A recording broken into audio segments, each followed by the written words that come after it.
The next chapter is jurisdiction of English courts and limitation on jurisdiction. ठीक है, तो English courts का कितना जुरिस्डिक्शन होता है और उस जुरिस्डिक्शन को लिमिट क्या है, वो डिटेल में पढ़ते हैं। जुरिस्डिक्शन का मतलब है it refers to the question of whether an English court will hear and determine an issue upon which its decision is solved. ठीक है, कि वेदर कोई भी इंग्लैंड का कोई कोर्ट किसी भी पर्टिकुलर इशू को ट्रायल करेगा कि नहीं करेगा, डिटरमाइन करेगा कि उस केस में क्या कॉन्सिक्वेंसेस होंगे, उसके क्या राइट्स हैं, ड्यूटीज हैं पार्टीज के, whether they will entertain that particular dispute और not. The position is complicated by the fact that there are now 4 separate sets of rules determining the jurisdiction of English courts, की 4 अलग नियम हैं, अलग अलग rules हैं जिसके बेसिस पे ये जुरिस्डिक्शन को डिसाइड किया जाता है। सबसे पहले there are the rules under the European Community Convention on Jurisdiction and the Enforcement of Judgments in Civil and Commercial Matters. It is the Brussels Convention.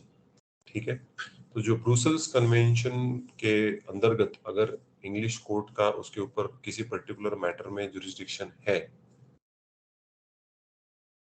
तो वो डिसाइड कर सकते हैं। Second, there are the rules contained in a modified version of the Brussels Convention, that is the modified, जिसको modified convention कहा जाता है, कि उसके बेसिस पे अभी नए रूल्स बनाए गए हैं। उसके बाद ECI-EFT कन्वेंशन, इसको लुगानो कन्वेंशन भी कहा जाता है। इस कन्वेंशन के आधार पे भी डिपेंड करता है कि इंग्लिश कोर्ट का जुरिस्डिक्शन है कि नहीं। And fourth is the traditional rules.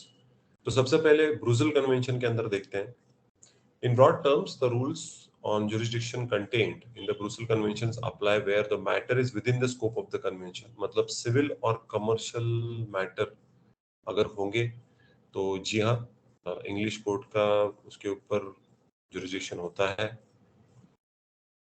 Defendant is domiciled in a European community state like Austria, Belgium, Denmark, Finland, France, Germany, Greece, Ireland, Italy, Luxembourg, Netherlands, Portugal, Spain, Sweden, UK. तो अगर defendant इस किसी country के अंदर domiciled है, तो last session में हमने देखा था डोमिसाइल का मतलब आप उस पर्टिकुलर कंट्री के रेसिडेंट है, वहां के आप इनडेफिनेटली वहां पे आप रहते हो, कई सालों से आप वहां पे रहते हो। ओके, सो दैट अगेन, अगर इन देशों के अगर वो पर्टिकुलर पर्सन डोमिसाइल्ड है और उसका कुछ डिस्प्यूट इंग्लैंड में होता है, तो जी हाँ, इंग्लैंड इनको ऐसे डिफेंडेंट्स जो इन कंट्रीज को बिलोंग करते हैं उनका केस वो लड़ सकते हैं, एंटरटेन कर सकते हैं। If even if is not, certain provisions in the conventions will still apply. अगर इन देशों को वो बिलोंग नहीं करता है, डिफेंडेंट डोमिसाइल्ड नहीं है, फिर भी अप्लाई करता है where the case involves tied to land in a contracting state or where there is an agreement conferring jurisdiction of the courts on a contracting state. Jurisdiction under the convention depends on a specified connection in the forum. Example, the defendant is domiciled there. तो अगर वो particular defendant जिसका civil या कोई commercial right violet हुआ है, वो इन countries को डोमिसाइल नहीं है, लेकिन अगर उसने उसके कॉन्ट्रैक्ट में जो भी एग्रीमेंट वो साइन करता है, कॉन्ट्रैक्चुअल ऑब्लिगेशन अगर होती है, कोई कॉन्ट्रैक्ट होता है, उस कॉन्ट्रैक्ट के अंदर स्पेसिफिक जुरिस्डिक्शन मेंशन किया गया है, अगर दोनों पार्टीज के बीच में अगर डिस्प्यूट होती है, that the jurisdiction will lie with the English courts. तो अगर कॉन्ट्रैक्चुअली अगर एग्रीमेंट हुई है पार्टीज के बीच के की जुरिस्डिक्शन डिसाइड कर लिया है कि इंग्लिश कोर्ट है, तभी भी इंग्लिश कोर्ट उनको एंटरटेन कर सकता है। If a contracting state is allocated jurisdiction under the convention, the court that state has have no discretion to decline to take jurisdiction, at least not in case where the alternative forum is another contracting state. तो देखिए, contracting state में अगर jurisdiction allow किया गया है तो ऐसा कोई डिस्क्रिशन है नहीं कि वो जुरिस्डिक्शन को डिक्लाइन कर सकते हैं। ओके, डिपेंड करता है कि उनको वहां पे अगर कॉन्ट्रैक्चुअली मेंशन किया है तो वहां जा सकते हैं। इंग्लैंड खुद भी उसका डिस्क्रिशन है इंग्लैंड का कि उसको पर्टिकुलर केस को एंटरटेन करना है कि नहीं करना है, लेकिन इन सर्टन केसेस उनको अल्टरनेटिव बताना पड़ेगा कि अगर आप इंग्लिश कोर्ट में अगर केस फाइल नहीं कर सकते हो तो आप कहाँ पे फाइल कर सकते हो। सो अगर वो नहीं बोल रहे हैं कि हम एंटरटेन नहीं करेंगे इस केस को, they will also have to mention कि आप इसको पर्टिकुलरली कहाँ पे इस केस को आप फाइल कर सकते हो। Whether the defendant is domiciled in a contracting state, it is necessary to distinguish between basis of jurisdiction, that is mentioned in the Title 2, Section 1 to 6 of the Brussels Convention, other provisions in jurisdiction in Title 2, provisions on recognitions and enforcement in Title 3. So, defendant contracting state का domicile है कि नहीं, उसके जो आधार है, उसके जो criteria है, वो टाइटल 2 और टाइटल 3 में मेंशन किए गए हैं. It is only in the first of these, the basis of jurisdiction under the convention, that an initial basic distinction is drawn between the situation where the defendant is and is not domiciled in a contracting state. तो ये जो criterias दिए गए हैं, इसके basis के, इसके आधार पे वो सिचुएशन को पढ़ के डिसाइड करते हैं कि whether the defendant is domiciled in a contracting state or not. तो सिचुएशन देखा जाता है, सर्कमस्टांसेस देखे जाते हैं, और ये जो बेसिस ऑफ जुरिस्डिक्शन के आधार के ऊपर डिसाइड किया जाता है कि डिफेंडेंट अपनी केस इंग्लिश कोर्ट में फाइल कर सकता है कि नहीं. सेक्शन 1 जो है टाइटल 2 में गिव्स वन एक्सेप्शन, एक एक्सेप्शन बताता है where this basic distinction does not operate, and if the wording of individual basis of jurisdiction is studied, at least one more exception emerges. तो देखिए, इंडिविजुअल टू इंडिविजुअल केसेस पढ़ने बहुत जरूरी है. अगर क्योंकि यू कैन नॉट, जैसे मैंने पहले भी इतने सारे चैप्टर्स में बताया, एक यूनिफॉर्म लॉ नहीं है, एक यूनिफॉर्म रूल नहीं है कि that will apply to all the cases. कई बार जुरिस्डिक्शन है, नहीं है, इंडिविजुअल केसेस पढ़ के आपको डिसाइड करना पड़ता है, इंग्लैंड या इंग्लिश कोर्ट्स को डिसाइड करना पड़ता है कि इस पर्टिकुलर केस को एंटरटेन करे या ना करे. तो कभी कभी एक्सेप्शन होने के बावजूद एंटरटेन किया जाता है. ओके. उसके बाद the position can be summarized as follows, कि इसकी समरी अगर हम देखें कैसे इसको हम समराइज कर सकते हैं.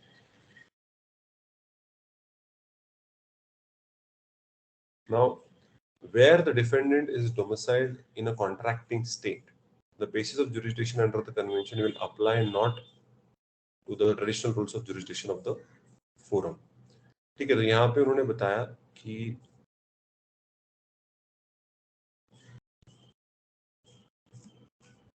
जो पहला कंडीशन है, the defendant is domiciled in a contracting state and the basis of jurisdiction under the convention will apply, और ट्रेडिशनल रूल अप्लाई नहीं करेंगे, क्योंकि मैंने 4 क्राइटेरियाज बताए थे. एक तो ब्रुसेल कन्वेंशन, एक मॉडिफाइड कन्वेंशन, एक लुगानो कन्वेंशन, और finally it was a traditional rules. तो अगर क्लियर है पहली पोजीशन की डायरेक्टली किसी कॉन्ट्रैक्टिंग स्टेट, मतलब डेनमार्क, इटली, इंग्लैंड में डायरेक्टली मेंशन किया गया है, तो ऐसे सिचुएशंस में आप डायरेक्टली केस फाइल कर सकते हो इंग्लिश कोर्ट में. सेकंड, तो where the defendant is not domiciled in a contracting state, लेकिन ट्रेडिशनली उस पर्सन ने अपनी केस इंग्लिश कोर्ट में फाइल करनी चाहिए, तो फिर अगेन जुरिस्डिक्शन आएगा. तो सेकंड की सिचुएशन में ट्रेडिशनल रूल्स अप्लाई होंगे, फर्स्ट केस में कन्वेंशन के जुरिस्डिक्शन अप्लाई होगा.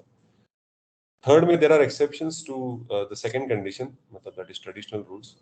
Some of the basis of jurisdiction under the convention, that is Brussels Convention from Article 16 and 18, will apply to defendants even though they are not domiciled in a contracting state. So certain exceptions हैं जहाँ पे defendant domiciled भी नहीं है, traditional rules भी apply नहीं कर रहे हैं, लेकिन स्टिल आर्टिकल 16 और आर्टिकल 17 जो ब्रुसेल कन्वेंशन का है, वो बताता है कि defendant still they can file a case in the English court. And finally, where the defendant is domiciled in a contracting state, तो पहली कंडीशन जो है, article 2 in section 1 contains the most important basis of jurisdiction under the Brussels Convention, that the defendant is domiciled in a contracting state is subject to the jurisdiction of the courts of that particular state. तो यहाँ पे अगर आप देखें कि पहला सबसे important criteria कि क्लियर कट है कि जो इंडिविजुअल है अंडर द ब्रुसेल कन्वेंशन, जो सारे ब्रुसेल कन्वेंशन को जो पार्टीज है, डेनमार्क, इटली, हमने इतने सारे देश के नाम पढ़े, इंग्लैंड, यूके भी आता है उसके अंदर, तो वो सारे लोग इंग्लिश कोर्ट में अपना केस फाइल कर सकते हैं. Okay.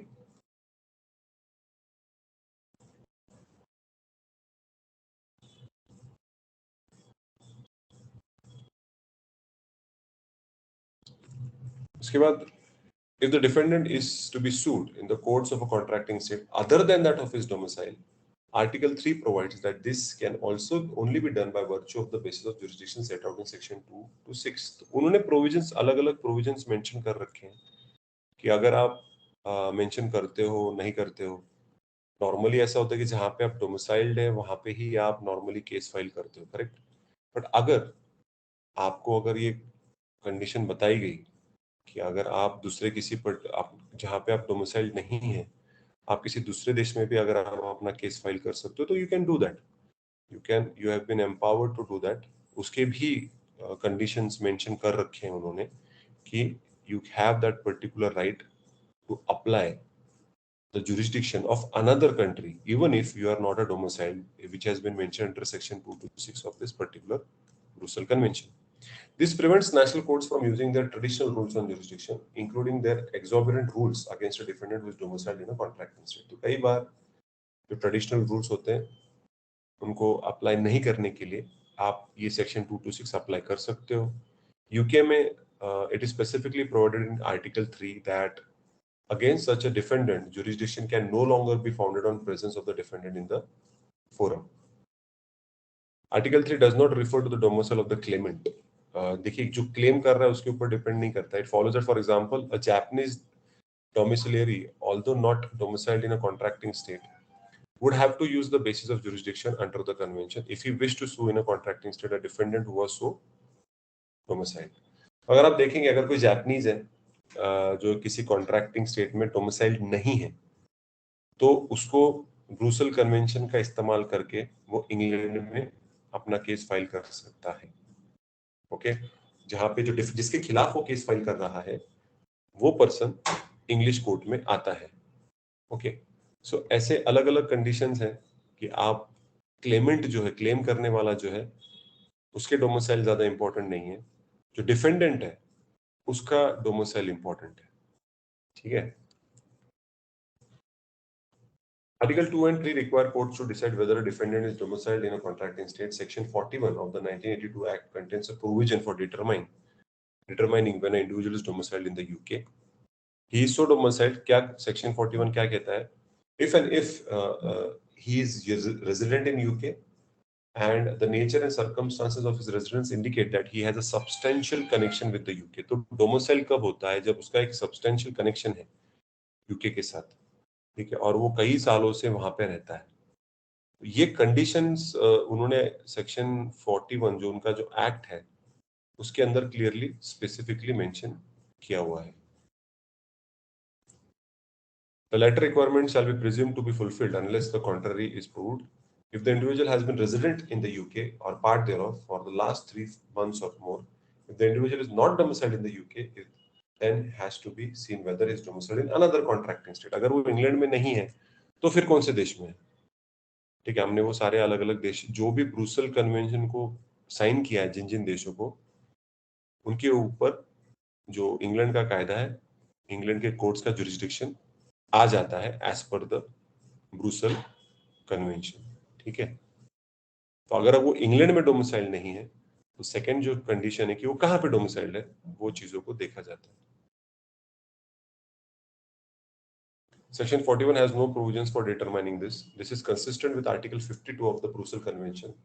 It will be recalled, provides that in order to determine whether a party is domiciled in another contracting state, the court shall apply the law of that particular state. अगर वो किसी दूसरे state को belong करता है तो उस particular domicile जहां पे वो डोमिसाइल्ड है वहां का लॉ अप्लाई होगा।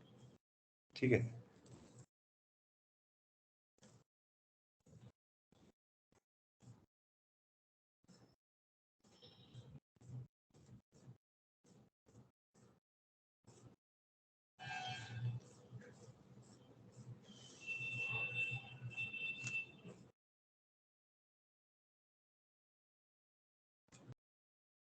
The defendant is not domiciled in a contracting state. जो सेकंड कंडीशन है, जब वो कॉन्ट्रैक्टिंग स्टेट में डोमिसाइल्ड नहीं है, उस सिचुएशन में the defendant is not under Article 4 states that the jurisdiction of the courts of each contracting state shall subject to the provision of Article 16 be determined by the law of that particular state. कि जिस state को belong करता है उस देश का उसको law apply होगा। तो मैंने बोला था आर्टिकल 16 और 17 एक्सेप्शंस हैं। सो एग्जांपल अगर देखें, an Englishman wishes to sue a Californian domiciliary in England, कि इंग्लैंड का बंदा है और वो कैलिफोर्निया के पर्सन को जो इंग्लैंड में डोमिसाइल्ड है उसके खिलाफ केस करना चाहता है. So he would have to do so under the traditional English rules on jurisdiction, which are by and large more generous to the claimant than their equivalent under the convention. तो अभी California का है, England में domiciled है, okay, और English जो England का बंदा है उसको उसके ऊपर केस फाइल करनी है, तो कन्वेंशन के अंदर तो because is from USA, okay, या कैलिफोर्निया मतलब वो यूएसए का सिटीजन है, नेशनलिटी वहां की है, लेकिन वो इंग्लैंड में डोमिसाइल्ड है, तो वो केस फाइल कर सकता है. Article 4 therefore recognizes the use of exorbitant jurisdiction by contracting states in certain circumstances. This has far-reaching consequences when it comes to enforcing judgments and declining jurisdiction in cases of lis pendens. मतलब यहाँ पे कई बार ऐसा देखा जाता है कि jurisdiction नहीं होने के बावजूद आप आर्टिकल 4 का इस्तेमाल करके उस पर्टिकुलर पर्सन के खिलाफ केस फाइल कर सकते हैं. Article 4 requires the court of contracting states to ascertain when a defendant is not domiciled in contracting state. तो याद रखिए Article 4 of the Brussels Convention is used to decide whether the defendant belongs to the contracting state's domicile or not. Having decided that an individual defendant is not domiciled in UK and it is not domiciled in another contracting state, the defendant must be domiciled in a non-contracting state. A person must have a domicile in one state or another for the purpose of the convention and the 1982 Act. किसी तो भी एक particular state का उसके पास domicile होना बहुत जरूरी है. In the rare situation where the particular non-contracting state which the defendant is domiciled has to be ascertained, now this will be done by Section 41 subclause 7 of the 1982 Act, which provides that an individual is domiciled in a state other than a contracting state if and only if. तो अभी what are the different conditions कि वो जो particular defendant है वो कौन से country को बिलोंग करता है, ना यूके को बिलोंग करता है, ना ब्रुसेल कन्वेंशंस के बाकी के जो देश है उनमें बिलोंग नहीं करता, तो कौन से देश में बिलोंग करता है. सबसे पहला क्राइटेरिया कि वो किसी दूसरे ऐसे देश में, जैसे यूएसए है, इंडिया है, जापान है, चाइना है, they are not contracting states to the Brussels convention. So वहां का वो रेजिडेंट है. The nature and circumstances of the residence indicate that he has a substantial connection with that state. तो वो जहाँ पे रहता है उस देश के साथ उसका काफी अच्छा कनेक्शन है, उसका बिजनेस वहां हो सकता है, उसकी नेशनलिटी वो हो सकती है, सिटीजनशिप हो सकती है, या वहां का वो काफी सालों से वो वहां पे बिजनेस कर रहा होगा. In this particular country, there is no resumption to aid in showing the required substantial connection, and it is possible in rare cases that an individual may not have a substantial connection with any one state at all. ऐसा हो सकता है किसी भी एक particular country में वो properly domicile नहीं, हर एक साल में, 6 महीने में, 2 साल में वो देश चेंज कर रहा है, he shifting from one country to another country. तो किसी भी एक कंट्री के साथ उसका कोई कनेक्शन नहीं है. तो ऐसा अगर होता है, one would have to be resigned to line that the individual is domiciled in a non-contracting state, but it is not clear in which particular one. As regards corporate defendants, Section 42(6), which will be applied to determine whether a company has its seats in a non-contracting state. तो corporate defendant मतलब company, कोई corporation, तो normally उसका जो headquarter है, उसका जो office होता है, मेन ऑफिस कहाँ पे लोकेटेड है, उसके बेसिस पे उसका डोमिसाइल डिसाइड किया जाता है.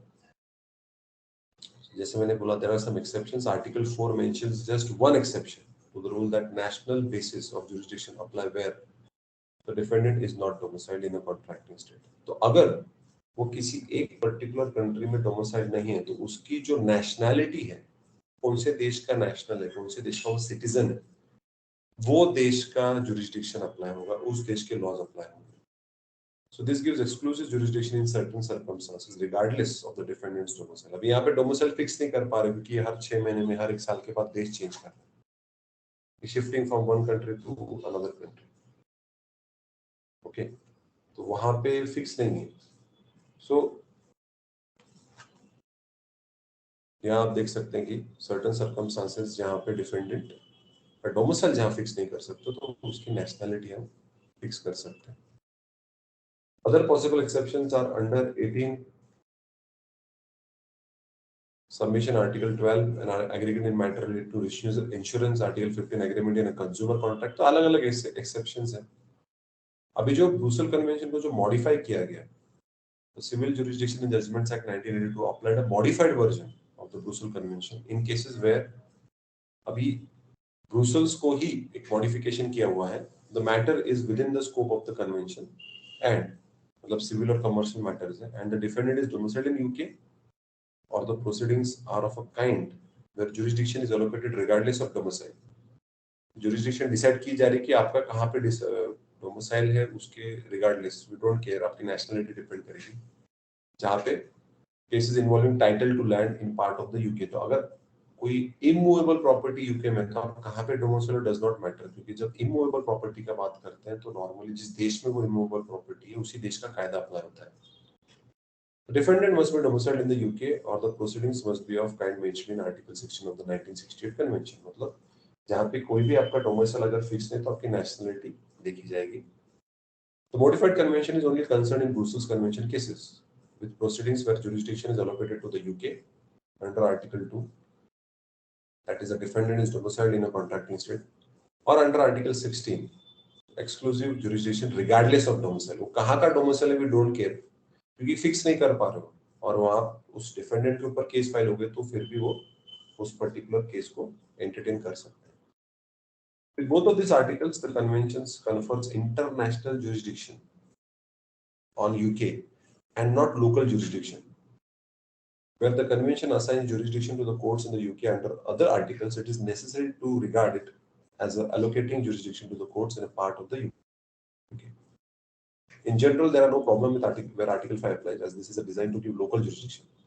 Most of the heads of Article 5 are phrased in terms of the courts for a place in a contracting state having jurisdiction। तो नॉर्मली कैसा होता है, जब हम jurisdiction डिसाइड करते होते तो देश के कौन से पार्ट में, जैसे इंडिया में महाराष्ट्र है, गुजरात है, दिल्ली है, तमिलनाडु है, नॉर्थ ईस्टर्न स्टेट्स है, कोलकाता, वहां पे वेस्ट बंगाल है, तो देश के कौन से लोकल जुरिस्डिक्शन कौन डिसाइड करेगा, तो वो आर्टिकल 5 बताता है। ओके, अभी यूके तो बहुत बड़ा है, वहां पे इंग्लैंड है, वेल्स है, स्कॉटलैंड है, नॉर्दर्न आयरलैंड है, तो बेसिकली आप कहाँ की बात कर रहे हो, लोकल जुरिस्डिक्शन डिसाइड करने का क्राइटेरिया आर्टिकल 5 में दे रखा है। For example, article 5(3) refers to the courts for the place where the harmful event occurred, asserting the place where the harmful event occurred inevitably pinpoints a part of UK whose courts are to have jurisdiction। तो जहां कहीं पे भी नुकसान हुआ है property को, या कॉन्ट्रैक्चुअल प्रॉब्लम है, टॉर्ट है, मैरिज के रिलेटेड प्रॉब्लम है, डिवोर्स रिलेटेड प्रॉब्लम है, तो जिस एरिया में, उस देश के जिस स्टेट में हुआ है, जिस सिटी में हुआ है, उस पर्टिकुलर लोकल एरिया का जुरिस्डिक्शन बनेगा। So Article 17 and 18 apply, as has already has been, there may be more difficulty in allocating jurisdiction to a part of UK. The requirement under Section 61(b) that the defendant is domiciled in UK causes the usual definitional problem. क्या है? In principle, a person is domiciled in England, Scotland or Northern Ireland, not in the UK. ये normally अगर देखो तो ये UK में कौन से आता है, इंग्लैंड आता है, स्कॉटलैंड आता है, नॉर्दर्न आइलैंड्स आता है, वेल्स भी आता है, ठीक है। ये सारी चीजें दे कम अंडर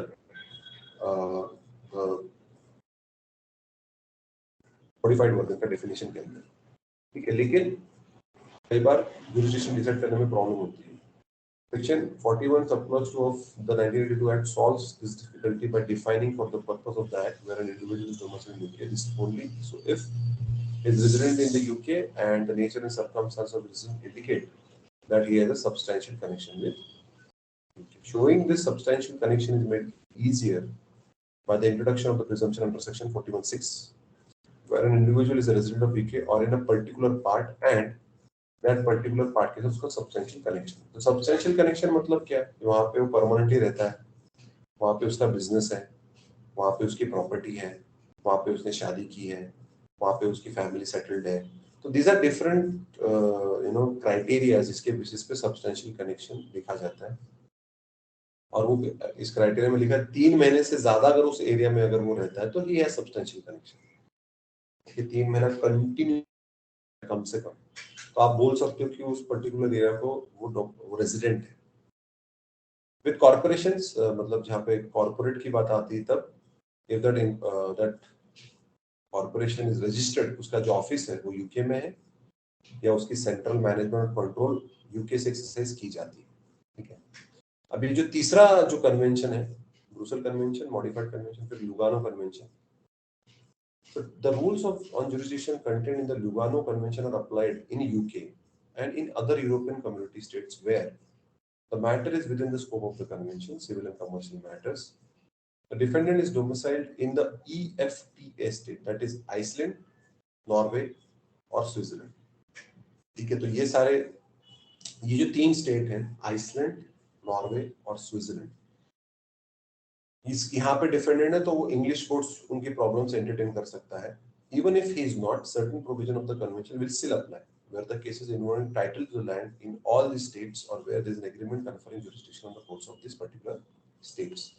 तो यहाँ पे ब्रुसेल कन्वेंशन में बहुत सारी कंट्रीज, यूरोपियन कंट्रीज हैं, लेकिन ये जो लुगानो कन्वेंशन है उसके अंदर सिर्फ 4 देश ही आते हैं, आइसलैंड, नॉर्वे, स्विट्जरलैंड और यूके। ओके, ये 4 ही देश आते हैं। तो ये एक डिफरेंस आप देख सकते हो, which can be clearly seen. Brussels में बहुत ज्यादा स्टेट्स आ जाते हैं। कहाँ पे अप्लाई होता है Lugano convention? So Lugano Convention applies in relation to jurisdiction in the situation where the matter is within the scope of the convention and the defendant is domiciled in the contracting state. कौन से? Iceland, Norway, Switzerland. ठीक है, इन 3 state का अगर वो defendant है जहाँ के जिसके ऊपर आप केस करो तो इंग्लिश कोर्ट उसके ऊपर उनका जुरिस्डिक्शन है। ओके, ब्रुसेल कन्वेंशन के सिमिलर है और EFTA कॉन्ट्रैक्टिंग स्टेट्स के साथ उसका कोई भी कॉन्ट्राडिक्शन या कॉन्फ्लिक्ट नहीं है। However, member states of the European Community are contracting states to both Lugano Convention and Brussels Convention.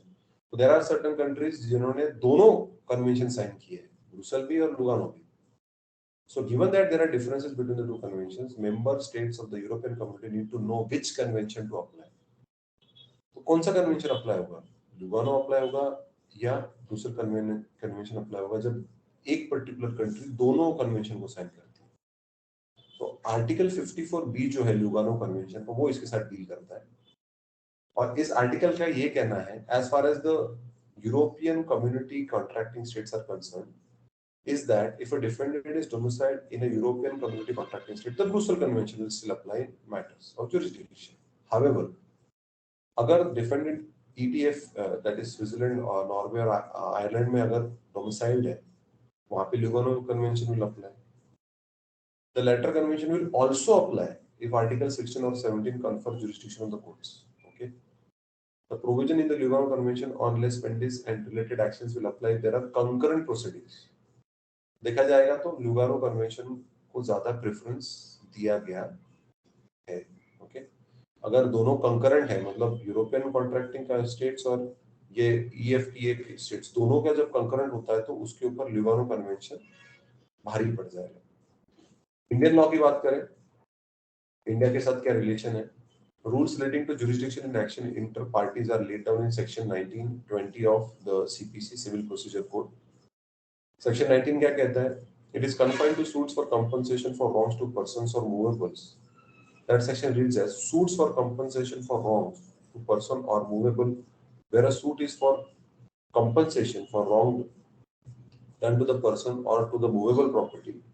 If the wrong was done within the local limits of the jurisdiction of one court and the defendant resides or carries on business or personally works for gain within the local limits of the jurisdiction of another court, the suit may be instituted at the option of the plaintiff in either of the said courts. तो देखिए हमारे CPC में बताया गया है कि जब कोई भी मूवेबल प्रॉपर्टी के रिलेटेड अगर डिस्प्यूट है, मूवेबल प्रॉपर्टी में गोल्ड आता है, कार आती है, ओके, जिन चीजों को आप furniture, not immovable, movable property, तो प्लेंटिफ जिसको कंप्लेंट करनी है वो दोनों कोर्ट में से, दोनों कोर्ट के पास जुरिडिक्शन, उनमें से किधर भी वो केस फाइल कर सकते हैं under section 19. This section confined to torts committed in India and to defendants residing in India. It does not include within its ambit the suits in respect of foreign torts. ये foreign के related नहीं, India के jurisdiction के within है। तो ये जो foreign torts जो है वो सेक्शन 20 के साथ मेंशन किया गया। तो सेक्शन 20 है, subject to the limitation, every suit shall be instituted in court within the local limits of whose jurisdiction the defendant or each of the defendants, where there are more than one at the time of the commencement of the suit, actually or voluntarily resides or carries on business or personally works. Okay, तो जहां पे भी defendant काम करता है, जहां पे भी वो रहता है, जहां पे उसका बिजनेस है, वहां पे सूट फाइल की जाएगी, where the defendant is situated. Okay, अगर डिफेंडेंट फॉरेन में है तो आपको वहां जाना पड़ेगा। Any of the defendants, where there are more than one at the time of the commencement of the suit, actually or voluntarily resides or carries on business or personally works for gain, provided that in such case either the leave of the court is given, or the defendant who do not reside or carry on business or personal work for gain, acquiescence in such institutions, or the action, the cause of action wholly or in part arises. ठीक है, अगर explanation देखें, a corporation shall be deemed to carry on business as its sole or principal office in India. तो अगर उसका main office India में है तो आप उस कंपनी को उस पर्टिकुलर जहाँ पे उसका ऑफिस होगा वहां पे आप केस फाइल कर सकते हो। और in respect of any cause of action arising at any place where it has also subordinate office, तो उसका अगर हेडक्वार्टर अगर दिल्ली में है लेकिन उसके सबऑर्डिनेट ऑफिस मुंबई, पुणे, कोलकाता, बैंगलोर, चेन्नई, हर जगह पे उसका सबऑर्डिनेट ऑफिस, तो वहां पे भी आप केस फाइल कर सकते हैं जहां पे भी उस कॉर्पोरेशन के फील्ड ऑफिसेज या subordinate offices. Thus, it is submitted that Indian courts should not constitute strictly the requirement of residence in private international law cases. तो रेजिडेंस को हम फॉलो नहीं करते। अगर उसका ऑफिस है जहाँ पे वो काम करता है, बिजनेस करता है, रहता है, कहीं पे भी आप केस फाइल कर सकते हो। Nor should it exercise jurisdiction over persons on whom process has not been served just because cause of action arises within the jurisdiction. The Indian rules of private international law are identical to the rules of English private international law. Submission to the court under English law, a person may submit to the jurisdiction of the court either under an express agreement or by conduct. ठीक है, कि आप किसी भी court का jurisdiction decide, किसी भी देश का jurisdiction अगर आपको डिसाइड करना है तो आप कैसे कर सकते हो? That you can do it by basically आप एक contractually ही अगर आप मेंशन कर दोगे यहाँ पे करना है तो do it over there. ठीक है, कॉन्ट्रैक्ट में मेंशन कर दीजिए कि भाई we belong over here and accordingly हम इस कोर्ट को अपना जुरिस्डिक्शन प्रोवाइड करते हैं। ठीक है, and if a person to the court submits to the jurisdiction, then the court gets a jurisdiction to try the action and a decree or an order is passed in such action will be valid internationally. ठीक है, अगर खुद होके मैं जाता हूँ किसी court के पास तो मैं अप्लाई कर रहा हूँ तो मैं उस तरीके से खुद ही अपना केस उस कोर्ट को सौंप रहा हूँ। Submission to jurisdiction cannot bring those cases within the jurisdiction which are otherwise outside the jurisdiction. ठीक है, आप गए लेकिन उसके बावजूद अगर ऐसा है कि भाई लुगानो कन्वेंशन के हिसाब से पर jurisdiction ही नहीं है तो वो entertain नहीं करेंगे। A person may submit to the court either by his or her conduct or by contract, whereas in the Indian law submission, अगर आप इंडिया की बात करते हैं, it closely follows English law. If a person is outside the jurisdiction, the court will have the jurisdiction on him only if he submits to the jurisdiction. अगर वो खुद होके accept करता है तभी, अगर वो खुद नहीं कर रहा है तो court jurisdiction accept नहीं करेगा। In case the foreign defendant does not submit to the jurisdiction of the court, then the judgment delivered in his absence would be null and void. अगर कोई foreigner इंडिया में case accept नहीं करता है court का jurisdiction तो court ने अगर कोई जजमेंट पास भी कर दिया तो वो null and void कहलाएगा। Mere appearance in the court amounts to submission. अगर आप कोर्ट में आ भी जाते हो it will be saying कि आप सबमिट कर चुके हो अपना jurisdiction to the court. So that is with respect to Brussels Convention, Modified Convention, and Lugano Convention. All these conventions are used to decide the jurisdiction of the court. तो मैंने आपको English courts का भी बताया, लेकिन English courts के अलावा मैंने आपको इंडिया में कैसे jurisdiction डिसाइड किया जाता है उनके बारे में भी सीपीसी के सेक्शन 1920 के बारे में भी मैंने आपको एक्सप्लेन कर दिया। So that was regarding chapter number 7, which is regarding the application of jurisdiction and the limitation of jurisdiction of English courts. ठीक है, so thank you everybody.